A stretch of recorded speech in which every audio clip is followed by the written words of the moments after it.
Perkenalkan, nama saya Teresya Vika Anggreyani.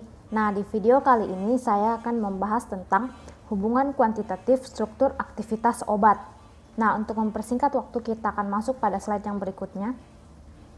Nah, hubungan kuantitatif struktur aktivitas. Nah, pertama-tama kita dulu harus mengetahui apa sih itu hubungan kuantitatif struktur aktivitas atau yang biasa disingkat HKSA. Nah, hubungan kuantitatif struktur aktivitas adalah bagian penting rancangan obat dalam usaha mendapatkan obat baru. Maksudnya, ada hubungan kuantitatif struktur aktivitas ketika kita ingin membuat suatu rancangan obat. Nah, dari hubungan kuantitatif struktur aktivitas antara suatu senyawa dengan senyawa yang lainnya ini, kita bisa mendapatkan obat baru. Nah, adapun tujuannya yaitu aktivitasnya lebih besar, lebih selektif, toksisitas atau efek samping lebih rendah, kenyamanan yang lebih besar, lebih ekonomis, faktor coba-coba ditekan sekecil mungkin, jalur sintesis menjadi lebih pendek. Nah, metode pendekatan HKSA atau hubungan kuantitatif struktur aktivitas dibedakan menjadi dua, yaitu model de Novo-Free-Wilson dengan model LFER Hans. Nah, kita masuk pada metode pendekatan HKSA Free-Wilson. Nah, di mana metode pendekatan HKSA Free-Wilson yaitu respon biologis merupakan sumbangan aktivitas gugus substituen terhadap aktivitas senyawa induk. Nah, dapat kita lihat pada slide rumusnya, yaitu di mana log 1 per C logaritma aktivitas biologis, ada total sumbangan substituen terhadap aktivitas biologis senyawa induk dan aktivitas biologis senyawa induk. Nah, pada substitusi bermacam-macam gugus di daerah atau zona yang berbeda dari struktur senyawa induk, didapatkan total sumbangan aktivitas dari N substituen dalam N zona terhadap aktivitas senyawa induk. Dapat kita lihat rumusnya. Nah, ini adalah contoh turunan dari model de Novo-Free-Wilson, di mana hubungan kuantitatif struktur aktivitas turunan 6-deoksitetrasiklin terhadap Staphylococcus aureus. Dapat kita lihat rumus umumnya dan dapat kita lihat pada tabel ada nomor senyawanya R, X, dan Y dan ada log 1 per C. Nah, aktivitas biologis sama dengan R tambah X tambah Y. R tambah X dan Y sumbangan aktivitas dari gugus-gugus yang terdapat pada posisi R, X, dan Y. Dapat kita lihat, mohon maaf apabila ada kesalahan, karena untuk materi ini saya juga kurang mengerti. Saya akan menjelaskan sebisa mungkin atau bagian yang saya tahu saja. Nah, sumbangan aktivitas substituen terhadap aktivitas 6-deoksitetrasiklin dihitung menggunakan komputer program QSAR, di mana nomor 1, posisi substituennya R, substituennya H, sumbangan aktivitasnya 75. R, posisi substituennya R, substituennya CH3, sumbangan aktivitasnya minus 113. X, CL, sumbangan aktivitasnya 84 dan seterusnya. Didapatkan aktivitas senyawa induk 161. Oh, yang tadi. Nah, yang ini H tambah NO2, H itu R, NO2 itu X, tambah NO2 itu Y, didapatkan aktivitas sumbangan substituennya, logonya kayak begitu, sama dengan 60.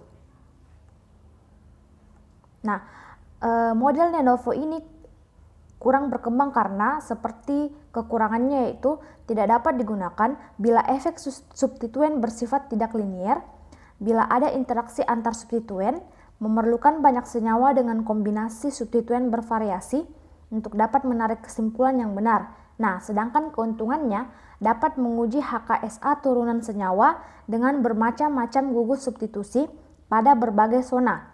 Digunakan bila tidak ada data tetapan kimia fisika dari senyawa dan uji aktivitas lebih lambat dibanding dengan sintesis turunan senyawa.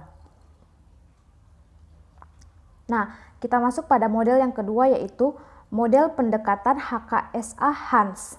Nah, pendekatan HKSA Hans dinyatakan melalui persamaan regresi linier. Dapat kita lihat rumusnya.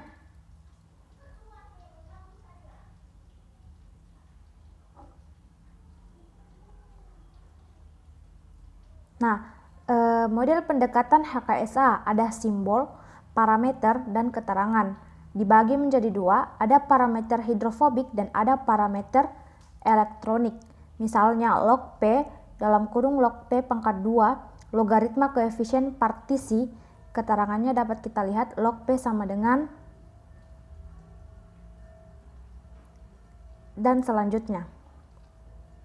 Nah, sedangkan untuk parameter elektronik dibagi juga menjadi dua, ada A parameter percobaan pKa, negatif logaritma tetapan ionisasi. Perubahan negatif logaritma tetapan ionisasi, tetapan keseimbangan reaksi dan parameter reaksi. Ini masuk dalam tetapan reaksi. Nah, untuk parameter semi teoritis dibagi lagi menjadi beberapa, ada tetapan elektronik hemat, efek elektronik substituen pada posisi meta dan seterusnya. Dan parameter, dan untuk bagian yang ketiga ada parameter teori orbital molekul dibagi juga menjadi beberapa. Ada total energi elektron dalam molekul, energi minimum konformasi molekul. Ada kemampuan donor elektron total molekul, kemampuan aseptor elektron total molekul sama dengan total energi elektron mol. Kerapatan muatan atom, muatan elektronik atom, super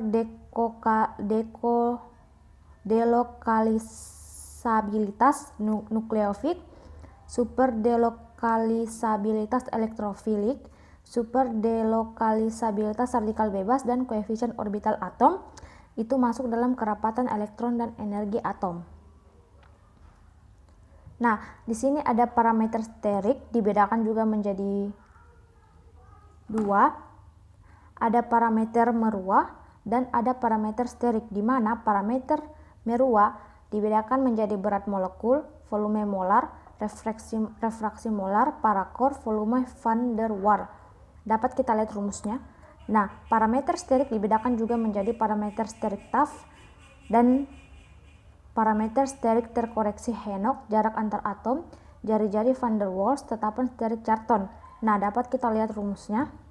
Nah, panjang substituen, panjang aksi ikatan antara substituen dengan molekul induk, lebar minimal substituen, lebar tambahan sama lebar maksimal substituen, tetapan sterimol Verloop. Nah, statistik dalam HKSA dibedakan menjadi regresi linear, di mana Y sama dengan AX tambah B, di mana Y itu aktivitas biologis, di mana variabelnya tergantung, X itu parameter kimia fisika, di mana variabelnya tidak tergantung, dan AB itu koefisien regresi, di mana Y sama dengan AX1 tambah BX2 ditambah C, Y sama dengan AX1 ditambah BX2 ditambah CX3 ditambah D, X1, X2, dan X3 sama dengan parameter kimia fisika 1, 2, dan 3. Nah, sedangkan untuk regresi nonlinear, Y sama dengan A buka kurung X tutup kurung pangkat 2 ditambah BX ditambah C, Y sama dengan A buka kurung X pangkat 2 ditambah BX ditambah C. Regresi nonlinear untuk 2 dan 3 parameter, Y sama dengan min AX1 pangkat 2 ditambah BX1 ditambah CX2 ditambah D, Y sama dengan AX1 pangkat 2 ditambah BX1 ditambah CX2 ditambah DX3 ditambah E. Nah, perhitungan analisis regresi dapat dilakukan dengan menggunakan program komputer QSAR, SPSS, StatGraphics, SigmaStat, Minitab, Statistika, dan lain-lain. Nah, ini adalah contoh HKSA model Hans, maksudnya contoh hubungan kuantitatif struktur aktivitas model Hans, di mana yang pertama ada hubungan linear antara aktivitas biologis dengan log P. Log 1 per C sama dengan A log P ditambah B, di mana ada beberapa kolom dibagi sistem biologis, tipe senyawa A, B, N, R, dan S, di mana penghambatan S aureus tipe senyawanya itu ROH, A-nya sama dengan 0,67, B-nya 0,07, N-nya 9, R-nya 0,964, dan S-nya 0,112.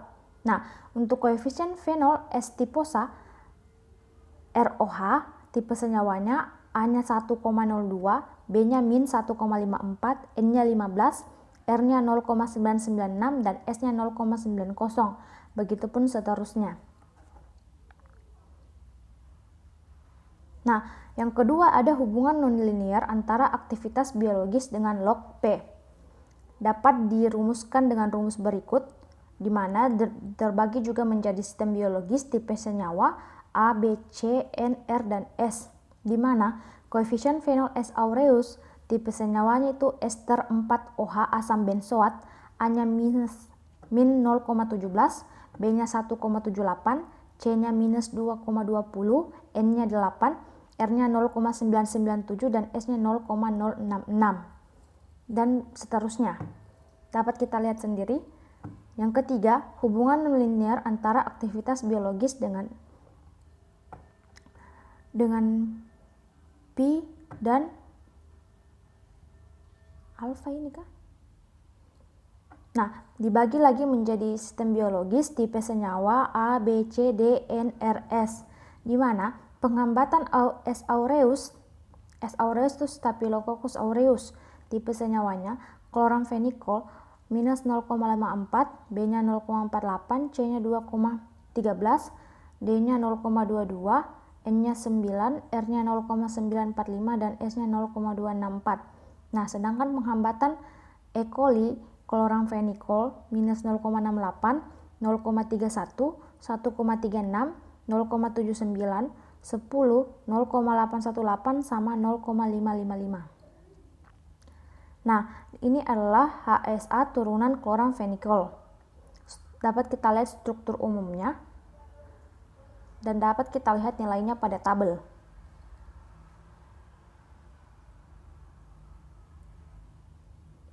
Nah, perhitungan analisis regresi nonlinear dapat dirumuskan dengan persamaan terbaik sebagai berikut.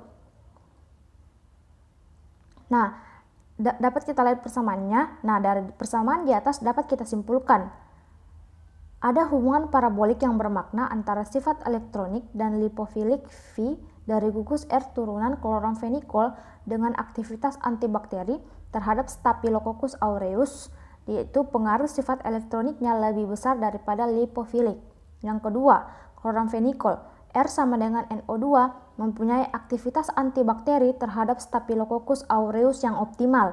Yang ketiga, untuk mendapatkan senyawa turunan chloramphenicol baru dengan aktivitas optimal harus diperhatikan agar substituen R bersifat penarik elektron kuat atau nilai elektroniknya lebih besar dan mempunyai sifat filik lemah atau nilai V-nya atau nilai lipofiliknya relatif rendah. Nah, ini adalah HSA obat penekan sistem saraf pusat. Nah, Hans DKK obat penekan SSP ideal dicapai bila senyawa mempunyai nilai P oktanol air sama dengan 100/1 atau nilai log P sama dengan 2. Nah, struktur obat sedatif dan hipnotik mengandung bagian molekul non-ionik yang sangat polar dengan nilai lipofilik besar, gugus hidrokarbon atau hidrokarbon terhalogenasi yang bersifat non-polar dengan nilai lipofilik berkisar antara 1-3. Contohnya turunan barbiturat, amorbarbital. Dapat kita lihat strukturnya.